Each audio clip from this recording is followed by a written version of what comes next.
Welcome back, of course. It's still Daybreak Africa if you're just joining us, and I remain Micheal Obagiri.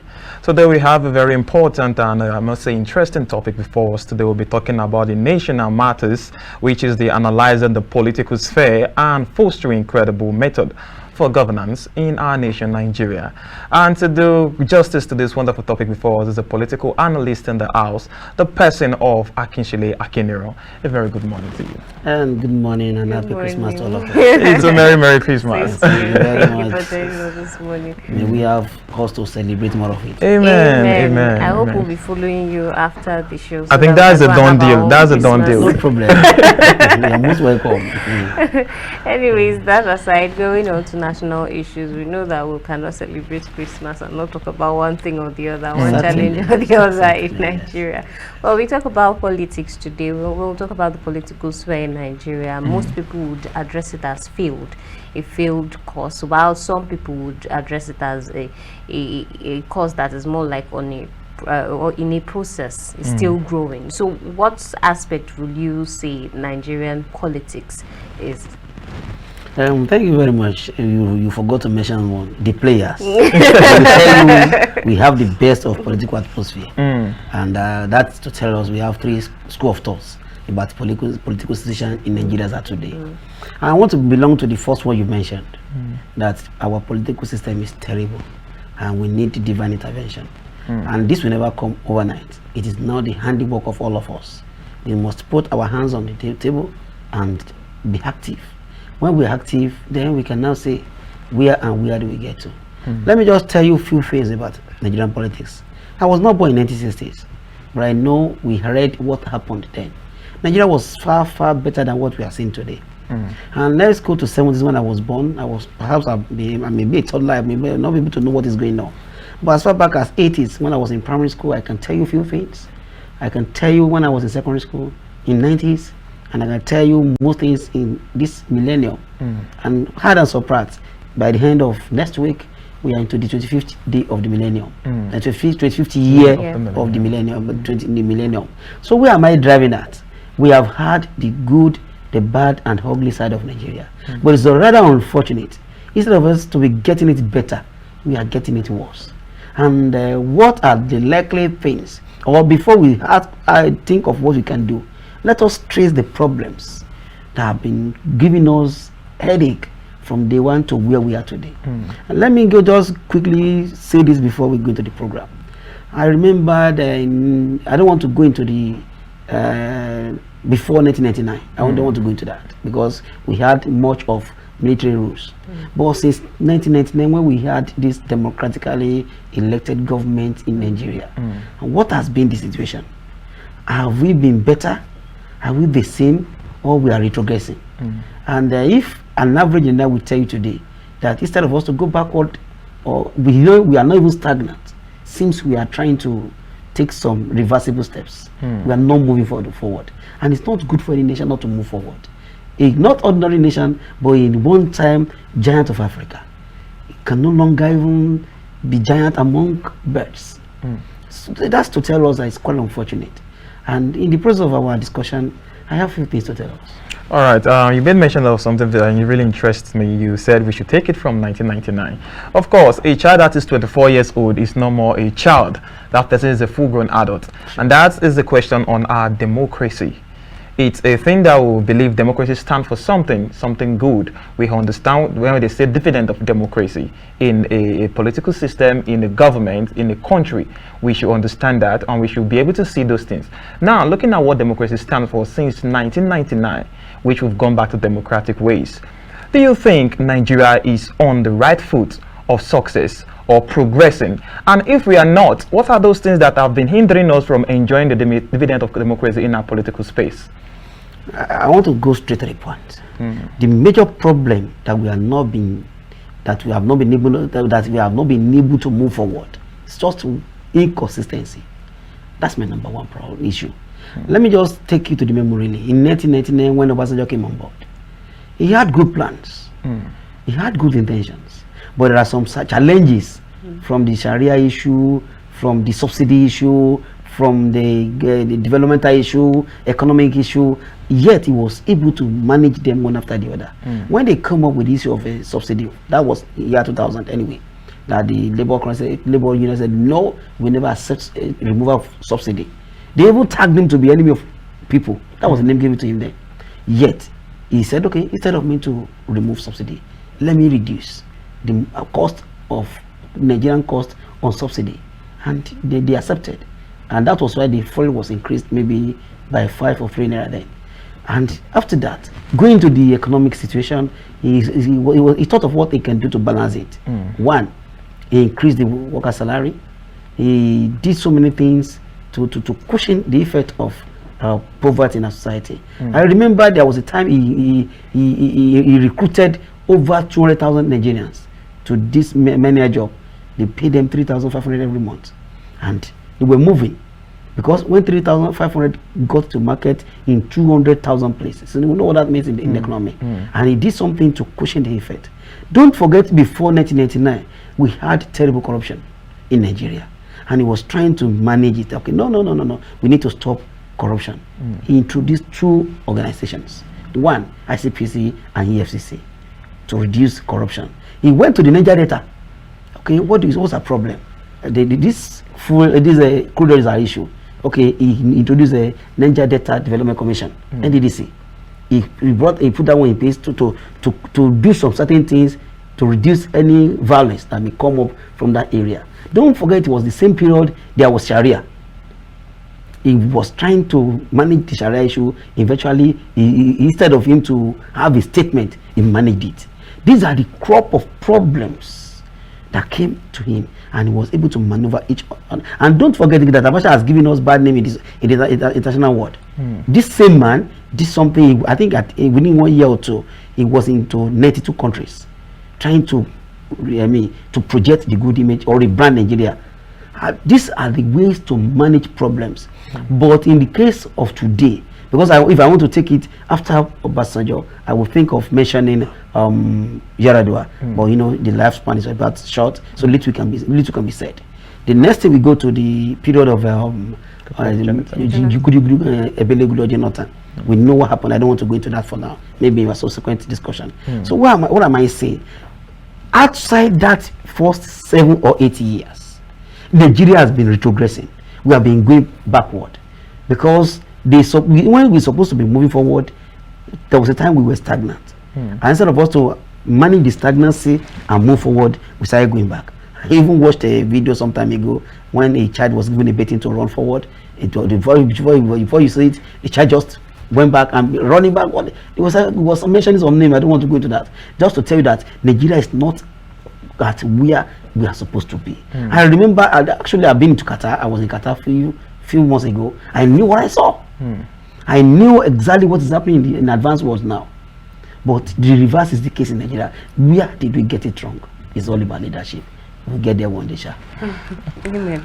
All right, you made mention of leadership. That has been a problem, but there's no way you're going to talk about state of the nation, the situation happening in our country, without talking about electoral issues. Because most times we tend to return back to courts to be able to fix things. Since democracy, previously, in recent years, we'll be having electoral conduct. We have a lot of irregularities and a lot of things that we could attribute to an eyesore when we look at it as a giant of Africa that we are supposed to be. But at this point, we say we are retrogressing, we are not moving forward. But in our electoral matters, we have a lot of issues. You, as a political analyst, where do you think we are getting it wrong? You talk about leadership. You know, we have criteria for us to be able to pick people. But do you think these criteria are not enough for us to pick those leaders? Maybe we need some restructuring in the electoral process and the criteria that for people to come into offices. Without being wasting our time, you have said it all. Our electoral system requires drastic, underline the word, drastic reformation. We are not let me call them the electoral empire. They are not getting it right from day one till date. Don't be so. I think I read it a few days ago that the Serap sue the INEC for not dealing with the what do you call it, the electoral malpractice people identified, they could not deal with them. So they now took them to court. How will you take INEC to court if they have done the right thing? So just to tell you that we are in our electoral system, we are far from reality. And until there's a kind of, let me call it, a comprehensive restructuring there, it is there we can now talk of maybe that will fit way forward. Let me give you an instance. It is erroneous and it's unheard of that at every election we hold in Nigeria, we must go to court. Most of things that the INEC will not give is always gotten at the judiciary. If they have done their work well, and we don't need the judiciary to intervene. But because they have not done their work well and they are not ready to do it well, because if you are ready to do it well, they need to do, I think they have research department who has to tell them that there was no time we conduct election that we don't go to court, and there was no time they went to court without faulting our activities. So that means they are lagging somewhere, and they have to work on that. And the only way to do that is to restructure it, to reform it, and even that the INEC is under presidency is questionable. That means they are answerable to the presidency. And once they are answerable, little or nothing they can do. Let me give you an instance. The last one now, the Tinubu, what's the name? Atiku Abubakar. They went to court to the extent of going to Supreme Court. And what was the problem? Because INEC failed to do what's supposed to be done. Why? They said this person submitted a certain certificate. It is the duty of INEC to verify. You did not. Until someone individually went to these areas to go and do the investigation and come back with result, and to the very unfortunate, by the time they get to the court, they said it has eluded the needed time. So this is no longer valid because INEC has failed. So should those people be crucified, or INEC that failed to do their work? And not that INEC doesn't want to do the work, because they are answerable. They can only do what they ask them to do. They cannot do beyond. We have seen it in Ebonyi, in Bayelsa. Sometime during Agago, maybe regime, it happened too. So many to be mentioned. So therefore, I am of the view and of the opinion that our electoral system should be restructured. Even the just amended electoral act is having faults. So many of it. So until we get to the root of our problems in the electoral system, our electoral system, then we can now see we are moving forward. Sorry, Michael. All right. But I think this brings me to my next question, which has to do with constitutions. But before I get to the main question, I want to ask first of all if the three arms of government is actually above the constitution of Nigeria. you asked and you are smiling. That's what tell you, in Nigeria, in the whole world, we have one thing as a slogan: nobody is above the law. On the line, nobody is above the law. It's only in Nigeria that we start applying a kind of method, we call it immunity. In America, there's nothing like immunity. In some countries, there's nothing like immunity. I remember I was not a child when Margaret Thatcher resigned because she was accused. We were here when Joe Biden and Trump were having issues. No, there was no, even during the period of Bill Clinton and this lady, Monica. We have seen that nobody is above the law, except in Nigeria that we have immunity to do this, not to do that. And let me say it categorically: if what we say is still to be believed, there is no one above the law, and that is why the presidency, who is under the executive arm, the legislators, our senators and members of representatives, and the judiciary, all of them are not and can never be above the law. But they have done it in such a way that can favor A without favoring B. That's what I can say. Also, now to my main question, we have our constitutions, which most people tend to always address as ambiguous. One way or the other, they tend to always say the Nigerian constitution is always ambiguous. So is there no way we could put it more simpler? Because when we look at things, sometimes when court cases arise, they tend to one way or the other. If you as a layman tend to read the statement, what you would understand will be different from what the interpretation, the interpretation would actually be. So if these are laws that are supposed to put people in check, including our leaders, don't you think it's supposed to be addressed quickly? Because many have also come out to say that this constitution should be, let's say, be totally done away with and reconstructed if possible. Very simple. The first question we need to ask ourselves: do we have democratically constitution? Do we have a constitution that was done democratically? The answer is no. The present constitution we use in Nigeria are being given to us by the army, by the military people. So we cannot say we have constitution in Nigeria as of today. And it's so bad that after 24 years of our democratically ways of government, we have not thought of it one day that we need to have our own constitution. We should jettison the one given to us by the military. By now, we're supposed to have jettisoned it and come with us. The only thing we do after that is having acts, electoral acts as amended by 1990 Constitution. This act, for how long shall we continue to be doing that? Expunge it and let's start afresh. Let's have our own constitution. That may be the first way we can solve our problem. And don't forget, during Jonathan, when we had this confirm, it was suggested, but today we have not seen it. It couldn't see the light of the day. So when we are saying constitution, we only have a book that is guiding Nigerians. I don't want to call it constitution until we do it ourselves. It is until it's done in our own way, not by dictation or the way they dictated it to us.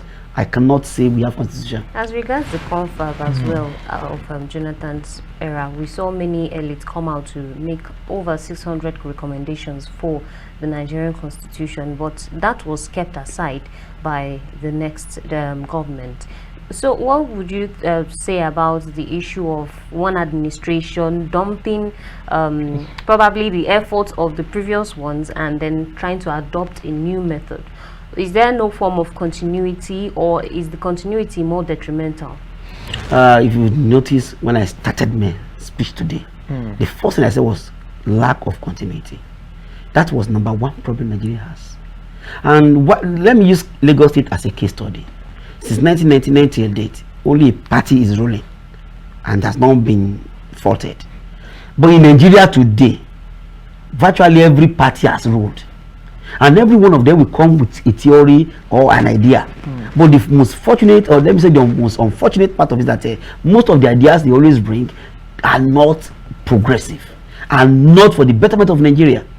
Outside the first 80 years in this dispensation from 1990 to today, I have not seen anyone. I stand to be corrected. I have not seen any party or any leader that has a definite ways of doing things.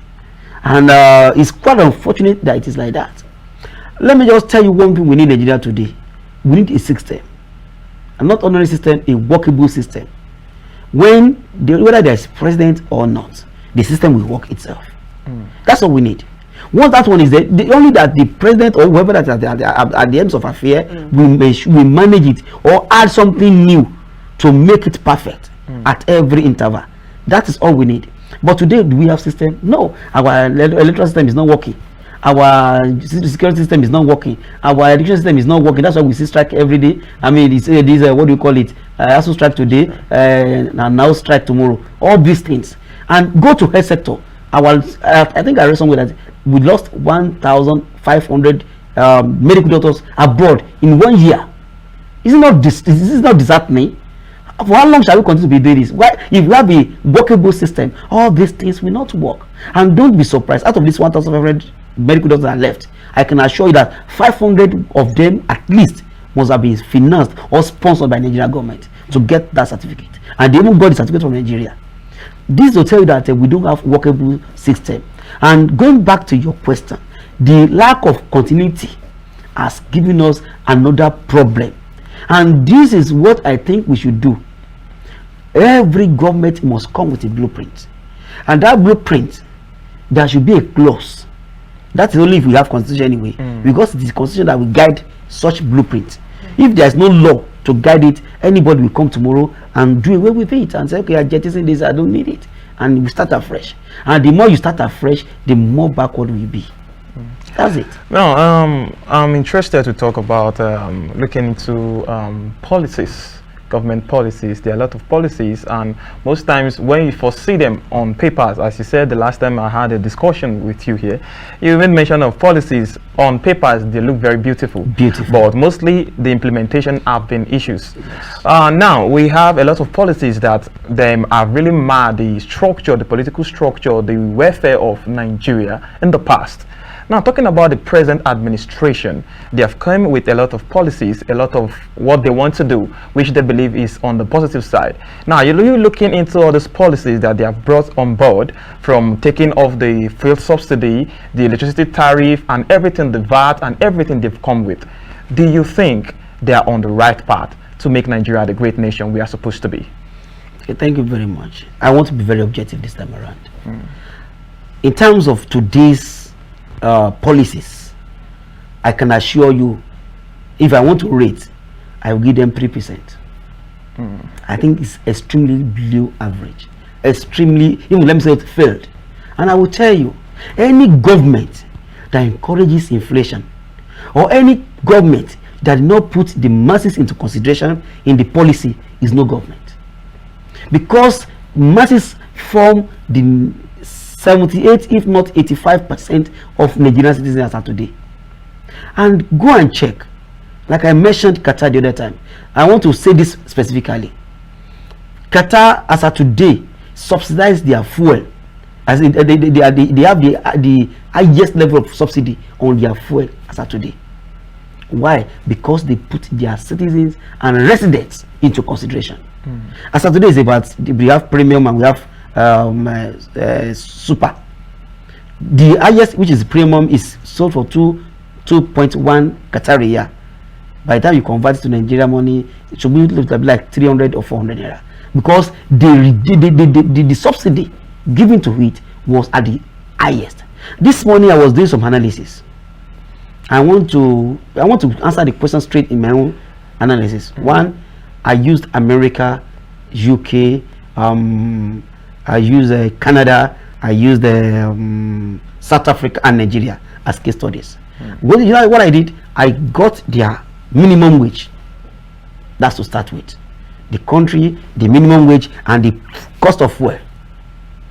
In Qatar, today the minimum wage is 1,000 riyal.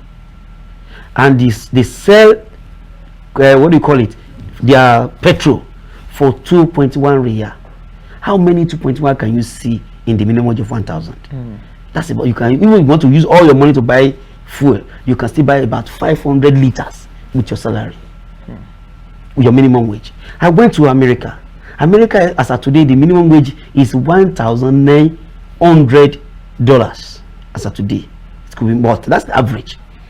And to buy a liter, you need just 88 cents, not up to $1 as of today in America. Just if you are earning 1,900 and you want to use all your money to buy fuel, how many 88 cents will you see in 1,900 US dollars? Same thing applicable to Canada. Canada as of today they sell 169 cents, and the minimum wage in Canada dollar is 3,000. Like, how much will you buy? Go to South Africa. The minimum wage in South Africa today is 4,400 rupees, and they sell around 24 rupees. So, like, how much will you be able to buy from the 4,400? Nigeria today, the minimum wage is 30,000 naira, and the minimum per liter in Nigeria today is 650. How many 650 can you see in 30,000 naira? Just to that's the simplest way. If you want to make life meaningful, you must consider the masses. The present government of today, the very day he came on board, I said no more fuel subsidy. I know that this is anti-masses. If in year 2000 the labor union can call our Obasanjo then enemy of people because he wanted to remove subsidy, and they prevailed on him and ensured he never did. Jonathan tried saying, I want to believe, because some, if not many of the people in government today rose to fight against him, that he can never do the subsidy because it will affect the masses. That's the meaning. That's the simplest implication, that the masses will be thoroughly affected. Now this government came on board. They said they meant business. They are going to do it the way we want. They remove the subsidy as if nothing happens. As of today, let us see ourselves as the look, let me add this to it. As of today, I read it. The landing cost of petrol today is 720 naira. When we are selling fuel for 165, they said the landing cost was 210 naira. Today it's being sold for 650. The landing cost is now 720. I don't think, maybe you get my analysis. That's what everything has gone by times 3. It's because whatever you introduce in your country, we definitely determine what the output will be. Another area I want you to look into, they said the GDP in Nigeria is now at the highest in Africa. I now checked myself, and I try to study it, that the GDP in Nigeria, if we are the best in Africa, what is the measurement? How do we measure it? What are the yardsticks? I discovered that they use estimation. Estimation means only the official transactions were used. Do you know that 70% transactions in Nigeria are not official? So there's no way you can use 30% to measure the authentic official cost of things in Nigeria. Because what happens to the remaining 70? I have done too many transactions today that are not official, because I use cash. I don't use my electronic method. So these are, if we are to do things, and let me just say this, where I'm going to that, as the present government of today did not mean well for the masses. If you mean well for the masses, you will never encourage anything that will bring inflation. You will never encourage anything that will make people to spend more and earn less. Because there's no way there's no way a country will move forward when you spend much and you earn less. No way. Because it will not commensurate. But just to add to what you said, I want to really come in there. You said they don't really mean well for the masses. Yes. I understand that coming from the point of view of the hardship that is on the ground right now.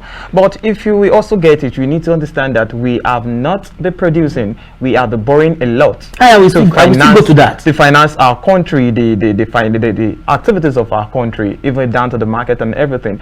And don't you think what they are really taking, the step they are taking, that they are trying to cut down the cost and the way we do borrow from outside, so we can manufacture and be able to generate our own fund internally here? Like you have rightly said, if it is their plan, good. But let me just tell you what Obasanjo did in his own era. He knew there was hunger everywhere. He wanted to give money to the people, and he wanted to regulate the money. So as he's giving you from left hand, he collects little from the right hand. In this government of the day, they only ensure they make you dry. They only get from you. There's no way you can get from them. That's the difference. It's very good when we don't borrow, but when they say we don't borrow, let me just give you an analysis. As at June, I think let me say the second quarter, the whole money in Nigeria is about 40. I think it's about 38 trillion. As of today, it's 77 trillion or 87. About 38 trillion or 39 trillion had been added. Where did they come from? Did we manufacture it? That means we have borrowed. We didn't do it till now. What we have borrowed is more than what we had borrowed in many years back. So when you say you don't want to borrow, you must lead by example. Maybe you don't get my analysis. As at June this year, the whole money we borrowed was about 38 trillion. As at today, we had borrowed another 40 trillion. Then when you say you want to discourage borrowing, what have you done? Why did you go borrow? Why can't you manage what you have? And this money we borrowed, put together, what have we done with it? How has it affected Nigerians? What are the areas we have seen this money? These are the questions we need to ask ourselves. Then number two, let me just give you another one. The shocking one among them is that as of today, let me say 95% Nigerians cannot afford 3 square meal. Those that are earning money, maybe the average Nigerian, the least worker in Nigeria is earning 30,000 as minimum wage. Today, to maintain a father, a mother, and 2 children, you need 120,000 to manage them. And now you are earning 30,000. Where do you get the remaining 90,000?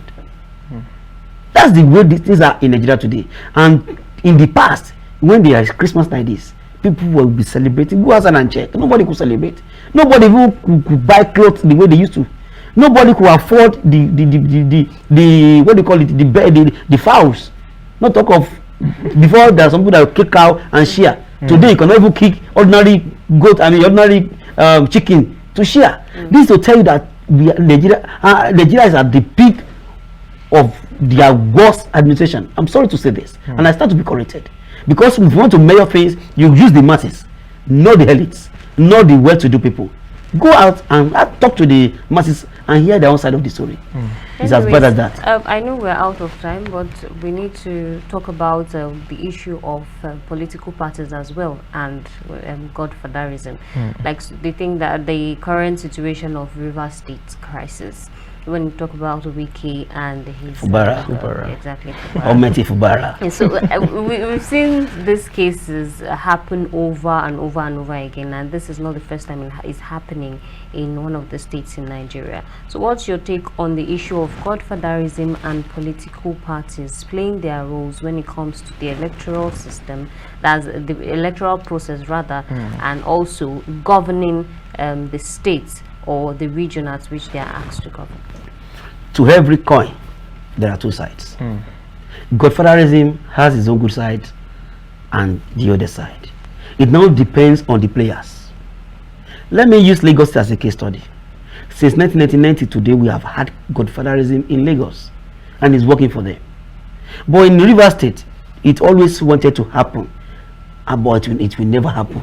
It has not happened rather, because Micheal and Wiki had similar case. Today, then that was Amechi, Wiki. Today is Wiki, Fubara. Tomorrow it will be Fubara and XYZ. So it is like that. In fairness, godfatherism is all about mentorship. It's when you mentor A to be like you, and eventually it goes there.